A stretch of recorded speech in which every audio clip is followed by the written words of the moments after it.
I think resilience has been really the buzzword from both the IMF and from this OECD report.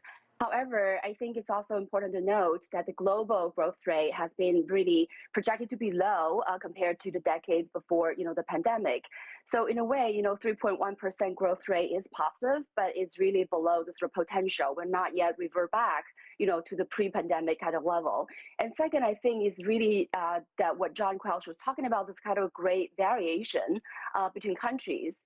China, India, some of the Asian economies, and as well as some of the larger emerging markets as well as the United States have been showing robust growth. But I think we're also leaving out many countries that are struggling, especially we're talking about some of the low-income countries. 60% of the low-income countries are either at debt distress or on the brink of debt distress. So I think we're not yet sort of out of the woods. And in terms of food and energy prices, yes, there are signs that they've been trending down. But then also, for example, when you look at the United States, the inflation has been sticky.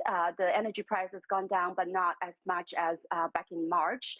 Food price also has risen. So I think we're still not sort of completely sort of out of that inflation, and also the slow growth in many areas of the world. I think the United States is aided by this very large fiscal stimulus, but European countries have still struggled because of the ECB's rate is still continuing to be high, and also their fiscal budget has been tight. So I think it really depends, going forward, the second and the rest of the year depends on policies, and also depends on some of these regional conflicts, whether they will be contained or there's any risk of spreading.